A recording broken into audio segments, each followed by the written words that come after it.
আসসালামু আলাইকুম। আজকের এই ক্লাসটিতে আমি আপনাদেরকে এমন কিছু শেখাবো যা ব্যবহার করে আপনি প্রত্যেকদিন যা কথা বলেন তার 70% আপনি কমপ্লিট করতে পারবেন।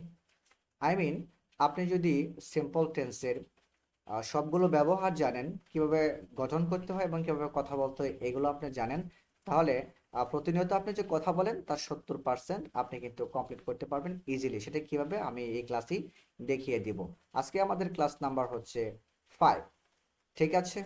সো আমি এই সিরিজটিতে একদম পুরোপুরি ফ্রি রেখেছি, সম্পূর্ণ একটা কোর্স আমি কিন্তু রান করতেছি। আজকে সেই অনুযায়ী আমাদের ক্লাস নাম্বার 5। তো আপনারা পুরো একটা কোর্স ফ্রিতে পাবেন আমার ইউটিউবে, এবং সেখানে প্লেলিস্ট থাকবে, সেখান থেকে আপনি খুঁজে খুঁজে কিন্তু সবগুলো ক্লাস একের পর এক দেখতে পাবেন।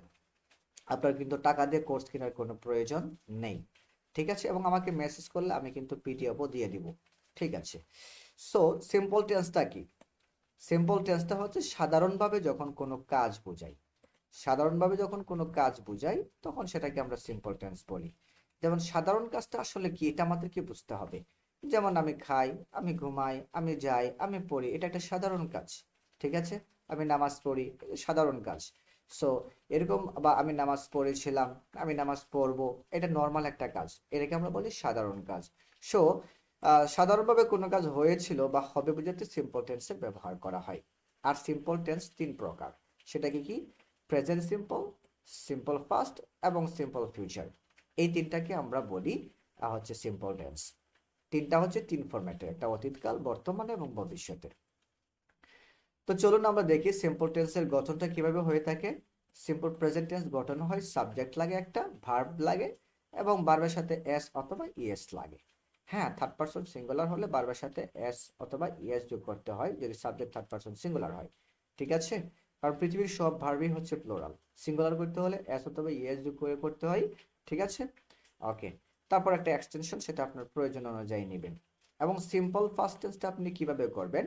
সিম্পল ফার্স্ট টেন্সে করার জন্য আপনার একটা সাবজেক্ট নিতে হবে, তারপর একটা ভার্বের টু, মানে ভার্বের ফার্স্ট ফর্ম নিতে হবে, তারপর আপনার ইচ্ছা অনুযায়ী একটা এক্সটেনশন বা অবজেক্ট বসাতে পারেন। তারপর 3 নম্বর হচ্ছে সিম্পল ফিউচার টেন্স। এখানে আপনি সাবজেক্ট বসাবেন এবং ভার্ব বসাবেন আগেরগুলোর মতোই, বাট এখানে একটা অতিরিক্ত জিনিস বসাতে হবে, সেটা হচ্ছে উইল।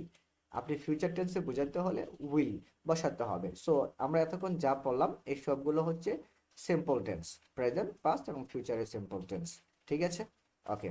উপরে চকে আমরা দেখতে পাচ্ছি সাবজেক্টের পর ভার্বের প্রেজেন্ট ফর্ম হইলে সেটাকে বলা হয় সিম্পল প্রেজেন্ট, এবং ভার্বের ফার্স্ট ফর্ম হইলে সেটাকে সিম্পল ফার্স্ট বলা হয়, এবং ভার্বের future form I mean will plus verb বসালে সেটা ফিউচার টেন্স গঠন করে, ভবিষ্যতের অর্থ দিয়ে থাকে। যেমন আমি যদি একটা সিম্পল উদাহরণ দিই, আই ডু আমি করি, এটা প্রেজেন্ট সিম্পল। আই ডিড আমি করেছিলাম, এটা first simple. I will do আমি করব, সেটা হচ্ছে ফিউচার সিম্পল। ঠিক আছে। মনে রাখতে হবে সিম্পল প্রেজেন্ট টেন্সের ক্ষেত্রে সাবজেক্ট যদি থার্ড পারসন সিঙ্গুলার হয় তাহলে ভার্বের শেষে এস বা ইএস যোগ করতে হয়।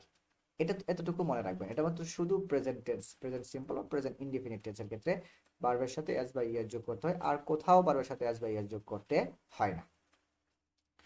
তারপরে চলুন আমরা প্রেজেন্ট সিম্পল টেন্সের হাবোধক বাক্য আমরা কিভাবে গঠন করব একটু জেনে নিই। হ্যাঁ, মনে রাখতে হবে যে কোনো সেন্টেন্স গঠন হওয়ার জন্য একটা সাবজেক্টের প্রয়োজন হয়, একটা ভার্বের প্রয়োজন হয়। এক্সটেনশনটা আপনার চাহিদা অনুযায়ী দিতেও পারেন, নাও দিতে পারেন, তাতেও সেন্টেন্স হয়ে যাবে। ঠিক আছে। এখন আপনাকে মনে রাখতে প্রেজেন্ট ফর্ম মানে কি। এই যে দেখেন, ফার্স্ট ফর্ম আমি উদাহরণ একটা একটা করে দিয়ে রেখেছি, নিচে আমরা বিস্তারিত পড়ব। ঠিক আছে। তাহলে আই যেহেতু থার্ড পারসন সিঙ্গুলার না, তাহলে আয়ের সাথে হবে আই রাইট আমি লিখি, ইউ রাইট তুমি লিখো। হি অথবা শি যদি দেন তাহলে আপনাকে বলতে হবে রাইটস, কারণ হি, শি এবং কারো নাম, হ্যাঁ, ইট, এইগুলো হচ্ছে থার্ড পারসন সিঙ্গুলার। এগুলো যখন প্রেজেন্ট টেন্সে আসবে তখন কিন্তু আপনাকে ভার্বের সাথে এস অথবা ইএস যুক্ত করতে হবে। ঠিক আছে। তারপর উই রাইট আমরা লিখি, দে রাইট, শুধুমাত্র ভার্বের সাথে এস বা ইএস যুক্ত হবে এই কয়টা হইলে। ঠিক আছে। সো এখন আমরা দেখলাম হচ্ছে কিভাবে প্রেজেন্ট সিম্পল টেন্স গঠন হয়। এখন আমরা দেখব কিভাবে ফার্স্ট সিম্পল টেন্স গঠিত হয়। ফার্স্ট সিম্পল টেন্সের ক্ষেত্রে কিন্তু এস বাই এস এর কোনো ঝামেলা নাই। ঠিক আছে, শুধুমাত্র প্রেজেন্ট সিম্পল টেন্সে এটা হয়ে থাকে। সো আমি যদি বলি আই রোড আমি লিখি, you wrote, sorry I wrote আমি লিখেছিলাম, ইউ রোড তুমি লিখেছিলে, হি অথবা শি রোড সে লিখেছিল, আসিফ রোড আসিফ লিখেছিল, উই রোড আমরা লিখেছিলাম, দে রোড, আমরা উই রোড মানে আমরা লিখেছিলাম, দে রোড মানে তারা লিখেছিল। ঠিক আছে, সো ভেরি সিম্পল। আপনি যখন ফার্স্ট ইনডিফিনিট বা ফার্স্ট সিম্পল টেন্সের কথা বলবেন তখন ভার্বের টু দিতে হবে। কি দিতে হবে? ভার্বের টু বা ভার্বের ফার্স্ট ফর্ম। এই যে রাইট হচ্ছে ভার্বের ওয়ান প্রেজেন্ট ফর্ম, আর রোড হচ্ছে ভার্বের ফার্স্ট ফর্ম। এখন আমরা দেখবো কিভাবে ফিউচার গঠন করতে হয়, মানে ফিউচার সিম্পল টেন্স কিভাবে গঠন করতে হয়। হ্যাঁ, দেখেন, এটার ক্ষেত্রেও কিন্তু ভার্বের সাথে এস বাই এস এর কোনো ঝামেলা নাই, শুধুমাত্র প্রেজেন্ট সিম্পল টেন্সের ক্ষেত্রে এই ধরনের সমস্যাটা হয়ে থাকে। আপনি বলতে পারেন আই উইল রাইট, আমি লিখবো। ই উইল রাইট, তুমি লিখবে। শি উইল রাইট, সে লিখবে। আসিফ উইল রাইট, আসিফ লিখবে। উই উইল রাইট, আমরা লিখবো। দে উইল রাইট, তারা লিখবে। ঠিক আছে, তারা লিখবে। সো কেন এখানে উইল হয়েছে? কারণ এটা ফিউচার টেন্সে, ফিউচার সিম্পল টেন্সে একটা উইল দিতে হয়, তারপরে বারবার ওয়ান দিতে হয়। ঠিক আছে, এখানে বারবার টু, এখানে বারবার ওয়ান, আবার এখানেও বারবার ওয়ান। ওকে, আমরা একটু উদাহরণ দেখি। যেমন হি রাইটস, সে লিখে। হি রোড, হি রোড, সে লিখেছিল। হি উইল রাইট, সে লিখবে। ঠিক আছে, আই গো, আমি যাই। আই ওয়েন্ট, আমি গিয়েছিলাম। আই উইল গো, আমি যাব। আমি যদি আরো উদাহরণ দেখি, ইউ টেল, তুমি বলো। ইউ টোল্ড, তুমি বলেছিলে। ইউ উইল টেল, তুমি বলবে। তাহলে এটা present simple, past simple, future simple. So এখানে অনেক উদাহরণ আছে, এই শিটগুলো আমি আমার স্টুডেন্টদেরকে দিয়ে দিই। আমি এই ক্লাসটা আমার যখন স্টুডেন্টকে পড়াচ্ছিলাম নেটওয়ার্কিং সমস্যার কারণে রেকর্ড করতে পারিনি। ঠিক আছে, তাই এই ক্লাসটা আমি এখন এভাবে নিচ্ছি। আমার অধিকাংশ ক্লাসই থাকবে আমার স্টুডেন্টদেরকে নিয়ে ক্লাস করা থেকে রেকর্ডেড ইউটিউবে। ঠিক আছে, যেগুলো মিস হয়ে যায় নেটওয়ার্কিং কানেকশনের কারণে সেগুলো আমি এভাবে ক্রিয়েট করি। ওকে, সো প্রেজেন্ট, এবং আমরা মোটামুটি এতক্ষণ যা পড়লাম এটাকে আমরা বলেছি হাবোধক বাক্য, মানে অ্যাফার্মেটিভ বাক্য। এখন নেগেটিভ বাক্য কিভাবে তৈরি করে সেগুলো আমরা দেখবো। দেখেন, আমি অনেকগুলো রেখেছি, আপনারা আমাকে টেক্সট করলে, মেসেজ করলে আমি পিডিএফ গুলো ফ্রিতে আপনাদেরকে দিয়ে দেওয়ার চেষ্টা করবো ইনশাআল্লাহ। ঠিক আছে, সো আমরা বুঝে গেলাম কিভাবে অ্যাফার্মেটিভ সেন্টেন্স তৈরি করতে হয় বা হাবোধক। অনেক উদাহরণ আছে। এখন আমরা দেখব যে এইগুলো ব্যবহার করে আপনি কিভাবে কনভারসেশন করবেন। আমি তারপরে নেগেটিভে যাচ্ছি। হ্যাঁ, দেখা যাক। দেখেন, আপনাকে মনে রাখতে হবে, আমি আপনাকে ক্লাসের শুরুতে একটা কথা বলেছিলাম, যদি মাত্র আপনি প্রেজেন্ট সিম্পল টেন্সের পড়তে পারেন, ফার্স্ট সিম্পল এবং ফিউচার সিম্পল, আই মিন তিনটা সিম্পল টেন্স পড়তে পারেন, বুঝতে পারেন, বলতে পারেন, তাহলে আপনি ইংরেজিতে 70% কথা কিন্তু বলতে সক্ষম হয়ে যাবেন। মানে সারাদিন যা বলেন তার 70% আপনি এই ফরম্যাটটা দিয়েই বলতে পারবেন। তাহলে দেখেন, এখানে একটা কোয়েশ্চেন রয়ে গেছে, please tell us about your daily routine in three simple tenses. এটা আপনাদেরকে মুখস্থ করতে হবে, ঠাডা মুখস্থ করতে হবে, জান প্রাণ দিয়ে মুখস্থ করতে হবে, ঠুটের আগায় রাখতে হবে, কথা বলার আগে যেন বের হয়ে যায়। ঠিক আছে, সো এগুলা চেঞ্জ করে কিন্তু আপনি আরো সারাদিন কথা বলতে পারবেন। ঠিক আছে, চলুন একটু দেখি। এটা হচ্ছে ডেইলি রুটিন। এটা যদি কেউ বলতে পারে, একবার বলা শিখতে পারে, সে এটাকে চেঞ্জ করে সারা দিন সারা মাস কথা বলতে পারবে। Okay, so usually I get up early in the morning, আমি সকালে ঘুম থেকে উঠি। Then I wash my face and brush my teeth, মানে আমি আমার কি করি, আমার চেহারা বা আমার মুখমণ্ডল ধৌত করি এন্ড আমার দাঁত মাজি। আই সে মাই ফজর প্রেয়ার অ্যাট মস্ক, আমি আমার ফজরের নামাজ পড়ি। এখানে সে মানে কিন্তু বলা না, এখানে সে মানে হচ্ছে আদায় করা। হ্যাঁ, আই সে আমি আদায় করি মাই ফজর প্রেয়ার, আমার ফজরের নামাজ কোথায়? অ্যাট মস্ক, মসজিদে। দেন আই গো আউট, তারপর আমি বের হয়ে যাই and walk for a few minutes, অল্প সময় হাঁটার জন্য। আফটার কামিং ব্যাক, এই হাঁটা থেকে ফিরে এসে আই স্টার্ট মাই স্টাডি, আমার পড়া শুরু করি। I take my breakfast with my family members, মানে আমি আমার সকালের নাস্তাটা নেই আমার পরিবারের সদস্যদের সাথে। আফটার দ্যাট, তারপরে কি করি? I start for my school at 9 AM, তার মানে সে স্কুলে যাওয়ার জন্য প্রস্তুতি নেই বা স্কুলে যাওয়া শুরু করে 9টায়, সকাল 9টায়। Okay, I came back from school at 2 PM, মানে সে স্কুল থেকে ফিরে আসে কয়টায়? মানে আমি স্কুল থেকে ফিরে আসি কয়টায়? 2টায়। দেন আই হ্যাভ লাঞ্চ, তারপর আমি কি খাই? দুপুরের খাবার খাই। এখানে হ্যাভ মানে হচ্ছে খাওয়া, এখানে হ্যাভ মানে হচ্ছে খাওয়া। আমি দুপুরের খাবার খাই and take rest for a while, এবং কিছু সময়ের জন্য বিশ্রাম নেই। I take supper with my family members, কি বলছে? তারপর সে রাতের খাবার খায়। হ্যাঁ, ওকে, আই পারফর্ম মাই এশা প্রেয়ার, আমি আমার এশার নামাজ আদায় করি অ্যাট হোম, বাসায়। দেন তারপর কি করি? আই স্টার্ট মাই স্টাডি, মানে আমি আমার পড়াশোনা শুরু করি ফর দ্য লাস্ট টাইম, শেষ মুহূর্তের জন্য বা শেষ সময়টাতে আর কি। ফাইনালি অথবা finale, I go to bed, আমি অবশেষে বিছানায় যাই, ঘুমাতে যাই। গো টু বেড মানে কি, বিছানায় যাওয়া না, মানে ঘুমাতে যাওয়া। ঠিক আছে, আমি বিছানায় যাই বা ঘুমাতে যাই কখন, 11টায়। That's all about my daily life, এটাই ছিল আমার সারাদিনের কাজকর্ম। ওকে, থ্যাংক ইউ অল, আপনাদের সবাইকে ধন্যবাদ। সো এই স্ট্রাকচারটা আপনি স্ক্রিনশট নিয়ে নেন, ঠিক আছে, স্ক্রিনশট নিয়ে নেন। এটা এটা যদি কেউ মুখস্থ করতে পারে, বুঝে, তাহলে সে 70% কথা বলতে পারবে। ঠিক আছে, ওকে। এখন আপনি চাইলে এটাকে প্রেজেন্ট টেন্সে নিতে পারেন, ফার্স্ট টেন্সে নিতে পারেন। এখন ফার্স্ট টেন্সে কিভাবে নেয় সেটা আমি তো একটু আগেই বললাম, ফিউচারে কিভাবে নেই সেটাও আমি বললাম। ঠিক আছে, বুঝতে পেরেছেন? যেমন এখানে আছে বারবের ওয়ান, হ্যাঁ, এটাকে আপনি বারবের টু বানাবেন। এখানে আসবে ওয়াশ, এটাকে ওয়াস্ট বানাবেন। ঠিক আছে, মানে বারবের টু বানালে অতীতকাল হয়ে যায়। ফিউচার কেমনে করব, জাস্ট এই যে আই উইল গেট আপ, তাহলে এখানে উইল লাগাই দিবেন, তাইলে ফিউচার হয়ে যাবে। সবগুলোর সাথে উইল লাগাবেন, ফিউচার হয়ে যাবে।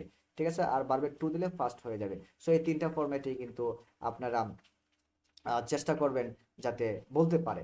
ঠিক আছে, কেউ যদি, আমি একটা কথা বলতে চাই, কেউ যদি এটা মুখস্থ করতে পারে এবং কেউ যদি মনোযোগ সহকারে এটা বুঝে বুঝে পড়ার চেষ্টা করে, তাহলে সে প্রেজেন্ট পাস্ট ফিউচার এই তিনটা ফরম্যাটে চেঞ্জ করে, তাহলে আমি ইনশাল্লাহ গ্যারেন্টি দেব যে আপনি 70% কথা কিন্তু বলতে পারবেন। দেখেন তো, এখানে আমি যা বলেছি মোটামুটি সারাদিনের সব কিছুই আছে, দুই একটা চেঞ্জ করে কিন্তু আপনি আরো বাড়াতে পারেন। ঠিক আছে, যদি আমি আপনাকে একটু বলি এখানে, দেন আই হ্যাভ, আমি একটু মুছে নেই কি বললাম। দেখেন, আমি বলেছি দেন আই হ্যাভ লাঞ্চ, আমি দুপুরের খাবার খাই, and take rest for a while, কিছু সময় যেন বিশ্রাম নেই। তারপর কি বলতেছে, I take supper with my family members, আমি আমার রাতের খাবার খাই পরিবারের সদস্যদের। এখানে কিন্তু অনেকটা সময় আমরা ফাঁকা রেখেছি। এখানে চাইলে আপনি কি বলতে পারেন, হ্যাঁ, আফটার টেকিং রেস্ট, মানে আপনি রেস্ট নেওয়ার পরে, আফটার টেকিং রেস্ট, এই মাঝখানে বলবেন লাইনগুলা। আফটার টেকিং রেস্ট, আমি রেস্ট নেওয়ার পর, আই গো আউট, আমি বাহিরে যাই।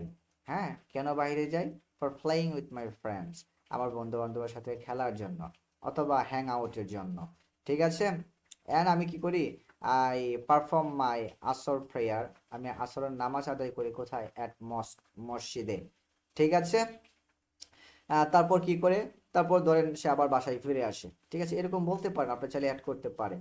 এখন আমি যদি বলি যে আপনি ফার্স্ট টেন্সে রেখে বলেন, তাহলে কিভাবে বলবেন একটু দেখি। আমি বলেছি দেন আই হ্যাভ লাঞ্চ, আমি খাবার খাই, অ্যান্ড রেস্ট নেই, তাহলে আমি কি বলবো অতীতকালে বললে, দেন আই হ্যাড লাঞ্চ, আমি খাবার খেয়েছিলাম, অ্যান্ড টুক রেস্ট, এবং বিশ্রাম নিয়েছিলাম, ফর এ ওয়াইল, কিছু সময়ের জন্য। সো এগুলো একটু চেঞ্জ করে দিলেই কিন্তু ফার্স্ট টেন্স হয়ে যাবে। এবং আমি যদি ফিউচার বলি, তাহলে কিভাবে এই সেন্টেন্সটাকে আমি ফিউচারে কিভাবে নিব, দেখেন, এই সেন্টেন্সটাকে আমি ফিউচারে কিভাবে নিব, ভেরি সিম্পল।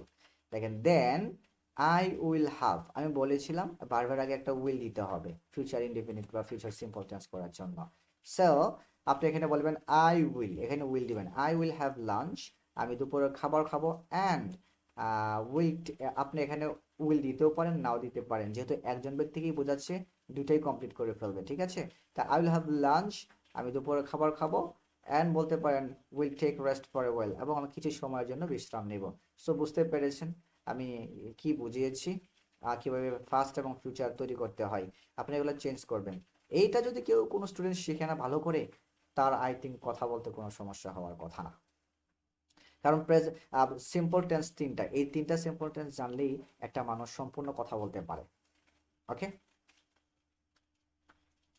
তারপরে আমরা পড়েছিলাম হাবোধক বাক্য কিভাবে তৈরি করে, একটা সাবজেক্ট, একটা ভার্ব, তারপরে কি বলছিলাম যে অবজেক্ট বা এক্সটেনশন। সো নেগেটিভ বাক্য তৈরি করার জন্য আমরা নেগেটিভ বাক্য কিভাবে তৈরি করব, ভেরি সিম্পল। আমরা নেগেটিভ বাক্য তৈরি করার জন্য আপনাদেরকে মনে রাখতে হবে, প্রেজেন্ট টেন্সে নেগেটিভ করার জন্য ডু নট বা ডাজ নট ব্যবহার করতে হয়। ফার্স্ট টেন্সে নেগেটিভ করার জন্য, মানে সিম্পল টেন্সের ক্ষেত্রে, ঠিক আছে, ফার্স্ট টেন্সে নেগেটিভ করার জন্য ডিডন্ট, মানে প্রেজেন্ট, মানে সিম্পল তিনটা টেন্স আছে না, প্রেজেন্ট, ফার্স্ট, ফিউচার সিম্পল, এই তিনটা টেন্সে নেগেটিভ করার জন্য এগুলো ব্যবহার করা হয়। মানে ফিউচার সিম্পল টেন্সকে নেগেটিভ করার জন্য ওন্ট, এই ওয়ান্ট হচ্ছে উইল নটের সংক্ষিপ্ত ফর্ম। কিসের, এই যে উইল, এই যে উইল, উইল নট আমরা ইউজ করি না, এই উইল নটের সংক্ষিপ্ত ফর্ম। যদি আমি একটু লিখে দিই আরো মনে হয় সুন্দর হবে আপনাদের জন্য। ঠিক আছে, এই যে দেখেন, এই যে এখানে যদি আমি বলি, এই যে এখানে দেখেন, এই যে উইল, ঠিক আছে, অন্ধকার তো, উইল, উইলের পরে কি নট, নট কোথায়, এই যে উইল নট, এই উইল নটের সংক্ষিপ্ত ফর্ম হচ্ছে ওন্ট। ঠিক আছে, আশা করি বুঝতে পেরেছেন আপনারা। তাহলে আমরা কি বুঝলাম, প্রেজেন্ট সিম্পল টেন্সে নেগেটিভ করতে হলে প্রেজেন্ট সিম্পল টেন্সে ডাজ নট, ডোন্ট, এবং ফার্স্ট টেন্সে সিম্পল টেন্সে ডিডন্ট, এবং ফিউচার সিম্পল টেন্সে উইল নট বা ওন্ট ব্যবহার করে নেগেটিভ করতে হয়। তাহলে আমরা শিখে গেলাম এক পলকেই। ঠিক আছে, এখন ডোন্ট এবং ডাজ নট কার সাথে ব্যবহার করবেন, ওই যে একই প্রবলেম। প্রেজেন্ট সিম্পল টেন্সের ক্ষেত্রে ভার্বের সাথে এস বাই ইয়ার যুক্ত হয় যদি সাবজেক্ট থার্ড পারসন সিঙ্গুলার হয়। এখানে থার্ড পারসন সিঙ্গুলার এই দুইটা রাখছি আমি। ঠিক আছে, এবং কারণ নাম হইলেও হইতো, ইট হইলেও হইতো। ঠিক আছে, তাহলে আয়ের সাথে ডোন্ট, তারপরে গো, ইউ এর সাথে ডোন্ট, তারপরে গো। কিন্তু হি অথবা শি ব্যবহার করলে বলতে হবে শি ডাজন্ট অথবা হি ডাজন্ট গো। এদিকে সব সেম থাকবে, কোনো প্রবলেম নাই। বাট হি শি কোনো ব্যক্তির নাম, ইট থাকলে ডাজ নট ব্যবহার করবেন, আর বাকি সবার সাথে ডোন্ট ব্যবহার করা যায়। বাট একটা জিনিস আপনাদেরকে মনে রাখতে হবে, শুধুমাত্র প্রেজেন্ট সিম্পল টেন্সের ক্ষেত্রে কিন্তু ডাজ নট এবং ডিডন্ট এইটা নিয়ে একটু প্রবলেম হয় বারবার সাথে এস বাই এস নিয়ে। আর বাকি সবগুলা কিন্তু এই দুইটার সাথে যাবে। ঠিক আছে, এই দুইটার সাথে এরা সবাই যাবে, ইউজ করতে পারবেন। যেমন I didn't, you didn't, she didn't, they didn't. আপনি বলতে পারবেন I will, you will, she will, হ্যাঁ, দেল বা দি উইল নট, হ্যাঁ, ইউ উইল নট, এগুলো আপনি ব্যবহার করতে পারবেন। সো আমরা বুঝে গেলাম একটা সাবজেক্ট, নেগেটিভ ফর্মগুলোও বুঝে গেলাম, তারপর একটা ভার্ব দিলেই সেন্টেন্স হয়ে যাবে। একটা উদাহরণ যদি আমরা দেখি তাহলে আরো ভালো হবে। এখানে আমি নোট লিখেছি হি শি ইট, এবং যখন কোনো নাম থাকবে তখন তারপরে ডাজন্ট ব্যবহার করতে হবে প্রেজেন্ট সিম্পল টেন্সে। ঠিক আছে, হি শি ইট এবং কোনো ব্যক্তি বস্তু প্রাণীর নাম থাকলে নেগেটিভ করার ক্ষেত্রে ডাজন্ট ব্যবহার করে নেগেটিভ করতে হয়। যেমন আই ডোন্ট গো, আমি যাই না, আই ডিডন্ট গো, আমি যাইনি, আই ওয়ন্ট গো, আমি যাব না। এই যে দেখেন, হি ডাজন্ট খাম, কেন ডাজন্ট ব্যবহার করেছি, third person singular. He doesn't খাম, সে আসে না। হি ডিডন্ট খাম, সে আসেনি। হি ওয়ন্ট খাম, সে আসবে না। ঠিক আছে, আমি অসংখ্য উদাহরণ রেখেছি। সুমি ডাজন, সুমি কেন ডাজন হয়েছে, ডাজ নট হয়েছে কেন, কারণ সুমি থার্ড পারসন। হ্যাঁ, হি শি ইট এবং ব্যক্তির নাম। তাহলে সুমি ডাজন ইট, সুমি খায় না। সুমি ডিডন ইট, সুমি খায়নি। সুমি অন ইট, মানে সুমি খাবে না। সো বুঝতে পেরেছেন নেগেটিভ কিভাবে করতে হয়। আমি অসংখ্য আম, এখানে অসংখ্য উদাহরণ রেখেছি, আমার স্টুডেন্টদেরকে আমি এটা দিয়ে দিই, তারা এটা ফলো করে প্র্যাকটিস করে। তারপরে আমরা প্রশ্নবোধক বাক্য কিভাবে তৈরি করব, আমি আমার অসংখ্য ক্লাসে আমার স্টুডেন্টদেরকে আমি বলাই। হ্যাঁ, অসংখ্য স্টুডেন্টদেরকে আমি বলি যে প্রশ্নবোধক করার ক্ষেত্রে কি করতে হবে। প্রশ্নবোধক করার ক্ষেত্রে আপনার এই যে প্রেজেন্ট সিম্পল টেন্সের ক্ষেত্রে কিংবা ফার্স্ট সিম্পল টেন্সের ক্ষেত্রে, ফিউচার সিম্পল টেন্সের ক্ষেত্রে এইগুলা ব্যবহার করে প্রশ্ন করতে হয়। ভেরি সিম্পল, মনে রাখবেন। ফার্স্ট টেন্সকে আপনি ফার্স্ট সিম্পল টেন্সে প্রশ্ন করার জন্য ডিড ব্যবহার করতে হয়, এবং প্রেজেন্ট সিম্পল টেন্সে প্রশ্ন করার জন্য ডু এবং ডাস ব্যবহার করতে হয়, ফিউচারের জন্য উইল ব্যবহার করতে হয়। তাহলে আমরা বুঝে গেলাম প্রশ্ন করার জন্য বিভার্বগুলোকে সামনে নিয়ে আসতে হয় বা টু ডু ভার্বগুলোকে সামনে নিয়ে আসতে হয়। সো এক কথায় অক্সিলারি ভার্বকে সামনে নিয়ে আইসা প্রশ্ন করতে হয়। তাহলে এই সব কয়টাই তো অক্সিলারি ভার্ব, এই সব কয়টাকে আমরা সামনে নিয়ে আসছি। তারপর সাবজেক্ট ভার্ব বাকি যেগুলো আছে সেগুলো আগের মতোই থাকবে। তাহলে আমি কি বলবো, ডিড ইউ নো, তুমি কি জানতে। ডিড উই নো, আমরা কি জানতাম। ডিড ইউ গো, দেখেন, ডিড ইউ গো, তুমি কি গিয়েছিলে। ঠিক আছে, তুমি কি গিয়েছিলে। তো অতীতকালের সেন্স দিবে। আর মনে রাখবেন প্রশ্নবোধক বাক্যে কিন্তু এই চিহ্নটা দেওয়াই লাগবে, না দিলে কিন্তু এই বাক্যটা পরিপূর্ণ হবে না, মানে এটা প্রশ্নবোধক বাক্য হবে না। সো এখন আমরা আসি ডাস এবং ডোন্ট কার সাথে ব্যবহার করব, তাই তো। ভেরি সিম্পল, একদম সোজা হিসাব। এই যে ডাস কার সাথে ব্যবহার করতে হবে, হি শি ইট এবং কোনো ব্যক্তি বস্তুর নামের ক্ষেত্রে ডাস, আর বাকি সবার সাথে ডু ব্যবহার করতে পারবেন। তো ডু এর উদাহরণটা আমি না দেখাইলাম, আমি বলে দিলাম ডাস শি ক্যাচ, সে কি ধরতে পারে। ডাজ সুমি সি, সুমি কি দেখে। ডাজ সুমি সি, সুমি কি দেখে। তাহলে দেখেন যে ডাজ ব্যবহার করা হয়েছে হি শি এবং কারণ নামের সাথে ডাজ ব্যবহার করা হয়। আর ডু আপনি সবার সাথে ব্যবহার করতে পারেন, do you, do we, do, do they, এটা ব্যবহার করতে পারবেন। বাট সুমি এবং হি শি এর সাথে ডাজ ব্যবহার করতে হয়। ঠিক আছে, এবং একটা জিনিস আপনারা মনে রাখবেন, শুধুমাত্র এই জিনিসটা নিয়ে একটু প্রবলেম থাকে, বাট এই ডিড এবং উইল এরা সবার সাথেই যায়, এদের সবার সাথে যাবে, এদের সবার সাথে ডিড এবং উইল যাবে। ঠিক আছে, যেমন ডিড দিয়ে আমি দেখেছি, উইল দিয়ে দেখাই। উইল ইউ গো, তুমি কি যাবে। উইল উই গো, আমরা কি যাব। উইল শি ক্যাচ, সে কি ধরবে। উইল দে সি, তারা কি দেখবে। উইল শো মি উইশ, মানে উইশ বলতে কি বোঝানো হয়েছে, উইল সুমি উইশ, তার কি ইচ্ছা আছে, এরকম কিছু হবে। এটা হয়তো একটু মিস্টেক হয়েছে। তারপর এটা একটা ভার্ব বসানো যায়, প্রিন্সিপাল ভার্ব বসানো যায়, বাট এখানে উত্তরটা মিলতেছে না। ঠিক আছে, ওকে। মানে এখানে হতে পারে উইল সুমি উইশ, সুমির কি ইচ্ছা থাকবে, এরকম একটা কিছু আর কি। তো বুঝতে পেরেছেন, অক্সিলিয়ারি ভার্বকে সামনে নিয়ে এসে প্রশ্ন করলে সেটা হয় হাবোধক প্রশ্ন।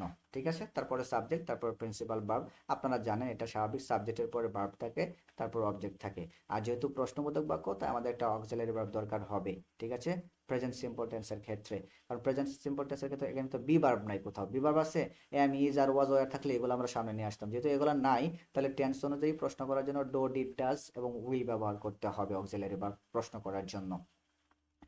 তা ডাজ হি নো, সে কি জানে, এই যে হিয়ার কারণে ডাজ ব্যবহার করা হয়েছে।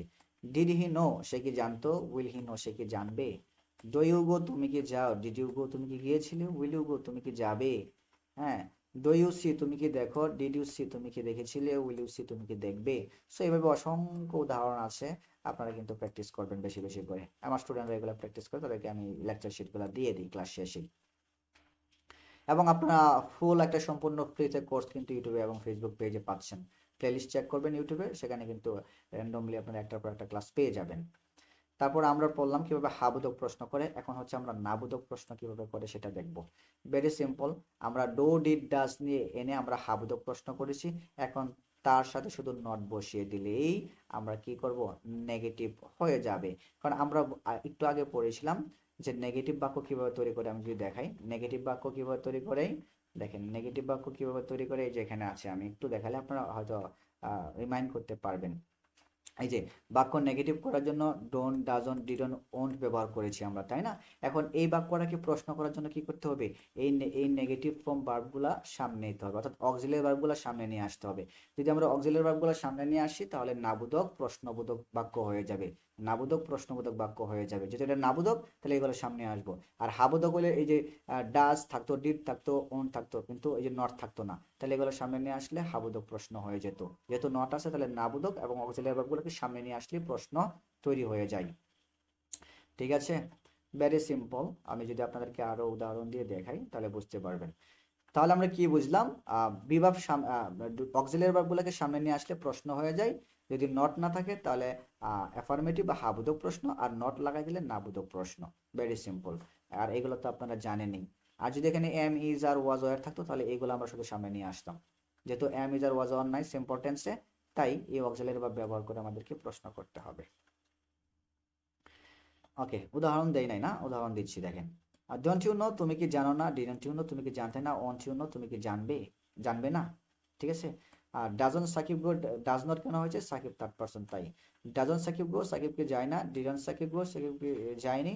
ওয়ান্ট সাকিব গো, সাকিবকে যাবে না। দেখেন ডাজন, হ্যাঁ এটা কি, এখানে ডোন্ট হবে, এটা মিস্টেক হয়েছে। ঠিক আছে, কারণ দে এর সাথে ডাজ নট তো হয় না। ওকে, তাহলে কি হবে, ডো দে সি, তারা কি দেখে না, বা ডোন্ট দে সি, তারা কি দেখে না, এটা হবে। ডিডন্ট দে সি, তারা কি দেখিনি। ওয়ান দে সি, তারা কি দেখবে না। সো এরকম চাইলে কিন্তু আপনি শত হাজার হাজার লক্ষ লক্ষ সেন্টেন্স কিন্তু আপনি তৈরি করতে পারবেন অনায়াসে, শুধু আমার এই স্ট্রাকচারটা ফলো করে। সো এখন আমরা চলে যাব কোয়েশ্চেন অ্যান্ড অ্যান্সার সেশনে। এটা হচ্ছে আমার স্টুডেন্টদের জন্য থাকে। আমার স্টুডেন্টরা হচ্ছে এটা ফলো করে, আমার স্টুডেন্ট এটা ফলো করে তারা নিজেরা নিজেরা প্র্যাকটিস করে। এবং আপনাদেরকেও আমি রিকোয়েস্ট করব, আপনারা হচ্ছে এটাকে প্র্যাকটিস করবেন। এটা হচ্ছে আপনাদের জন্য। এতক্ষণ আমি বুঝিয়েছি কিভাবে আপনি সেন্টেন্স তৈরি করবেন, বাট এখন যেটা আপনাকে দেখাচ্ছি এটা হচ্ছে আপনার জন্য, আপনি বাসায় প্র্যাকটিস করবেন একলা একলা বা কারোর সাথে। ডু ইউ নো, তুমি কি জানো। উত্তর হবে ইয়েস আই নো। কেন, যখন কোনো অক্সিলিয়ারি ভার্ব দিয়ে প্রশ্ন করা হয়, উত্তর ইয়েস অথবা নো দিয়ে হয়। বাট এখানে যদি আমরা ডাব্লিউ এস কোয়েশ্চেন ওয়ার্ড ব্যবহার করতাম, যেমন হোয়াট, ওয়ার, ওয়ান, ওয়াই, হ্যাঁ, এরপরে এটা দিতাম, তাহলে উত্তর হবে বিস্তারিত। আর বিবার অক্সিলিয়ারি ভার্ব দিয়ে প্রশ্ন করলে উত্তর হয় সংক্ষিপ্ত। সো এইগুলো auxiliary verb. Do you know, yes, no. আপনি যদি না জানেন বলবেন no I don't know. Did you know, তুমি কি জানতে না বা জানতে, কি বলুন, ইয়েস আই নো, আমি জানতাম। আপনি যদি বলেন আমি জানতাম না, নো আই ডিডন্ট নো, আমি জানতাম না। এখন যদি আমি এটাকে বলি উইল ইউ নো, তুমি কি জানবে। যদি আপনি জানেন বলুন ইয়েস আই উইল নো, আমি জানবো। যদি না জানেন বলুন no I don't, I won't know, আমি জানবো না। দেখেন আমি অসংখ্য উদাহরণ কিন্তু রেখেছি, আপনারা এগুলো প্র্যাকটিস করবেন বেশি বেশি করে। সো দেখেন আমি যখন নেগেটিভ প্রশ্ন করি, নেগেটিভ প্রশ্ন করি তাহলে কি হবে, এতক্ষণ পজিটিভ প্রশ্ন করছি, নেগেটিভ প্রশ্ন করি। হ্যাঁ, ডিডন্ট শি টেল, সে কি বলেনি। যদি বলে তাহলে বলবেন ইয়েস শি টোল্ড, সে বলেছিল। আর যদি সে না বলে বলবেন নো শি ডিডন্ট টেল, সে বলেনি। ঠিক আছে, দেখেন নেগেটিভ প্রশ্ন করতেছি কিন্তু এখন। ওয়ান শি টেল, সে কি বলবে না? ইয়েস শি উইল টেল, সে বলবে।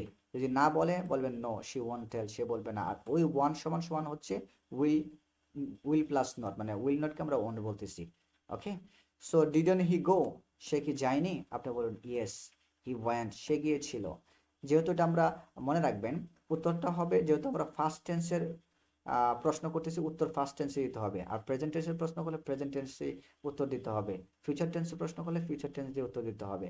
যেহেতু এটা হচ্ছে ফার্স্ট টেন্স, তাই আমাদের উত্তরটাই যে ওয়েন্ট দিয়েছি। ঠিক আছে, ওয়েন্ট মানে ফার্স্ট টেন্স, অতীতকাল, গিয়েছিলাম। ওকে, সো যদি ফিউচার টেন্স দিয়ে প্রশ্ন করে তাহলে ফিউচার টেন্স কি ব্যবহার করে আপনার উত্তর দিতে হবে। যেমন এখানে দেখেন, will you catch the bird, তুমি কি পাখিটি ধরবে? তাহলে উত্তর হবে yes I will catch the bird. আর যদি না হয় no I won't catch the bird. তার মানে প্রশ্ন করেছি ফিউচার টেন্সে, উত্তরও দিয়েছি ফিউচার টেন্সে। মনে রাখতে হবে যে টেন্সে প্রশ্ন করা হয় সে টেন্সেই উত্তর দিতে হয়। ঠিক আছে, সো আপনারা আশা করি বুঝতে পেরেছেন। এখন আমি যদি আপনাদেরকে একটু বুঝাই সেক্ষেত্রে আরো ভালো হবে। যে আপনারা প্রেজেন্ট সিম্পল